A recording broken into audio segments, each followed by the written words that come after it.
Welcome back to Necesse, where we have a new update and I'm over a week late. Truly the Usain Bolt of uploading these videos. Starting off, the Pest Warden will now drop 4 new items: the Venom Shower, a magic weapon, the Venom Slasher, a melee weapon, the Lively Shoddy, a ranged weapon, and the Swamp's Grasp, a summons weapon. Other news related to the Pest Warden is the Pest Warden now has less health and does less damage, but is more resistant to attacks that hit a lot of its body parts. The Warden now also has a settlement quest with a cool new reward called the Portal Flask, which basically lets you teleport from your location to your spawn and back again. So basically it's perfect for quick trips home to empty out your inventory. If you're like me and can't get the quest for the flask due to beating the game, you can buy it from the traveling merchant so you don't miss out on this item. Now a few more changes include the Deep Swamp has a new mob called the Swamp Dweller, which uses ranged attacks. You can now send your explorer on expeditions to the Deep Swamp, and you're now able to craft deep swamp and deep snow things for decorating, so walls, pressure plates, stuff like that. Now one last big change that I'm excited for is controller support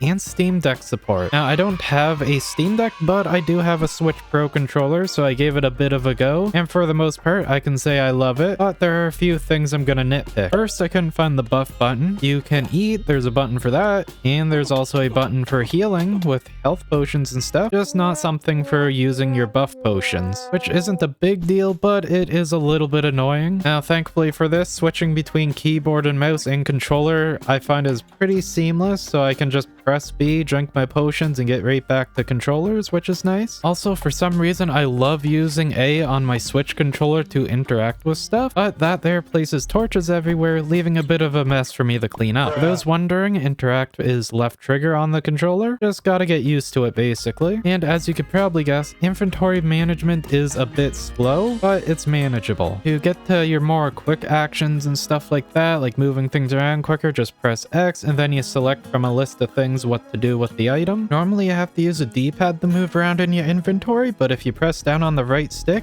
then you're actually able to use the right stick as like a mouse basically, and that makes things a little bit faster, which is nice. You can also use this to more accurately select things you want to interact with in the world, so that way you don't have to rely on the sort of auto select thing that it normally has with the other option. Yeah, honestly, other than that, I love the way the controller is with the visual indicators for what you will interact with, as well as the inventory use while still being able to run around. Awesome job all in all, I would say. So I'll probably still do a mix of both. I'll probably just use a keyboard to buff and maybe do a bit of inventory management if I have a lot of that to do. There are a few more smaller changes and fixes that you can look at in the changelog here, but that's all I'm going to cover for today. So until next time, keep having fun, everyone.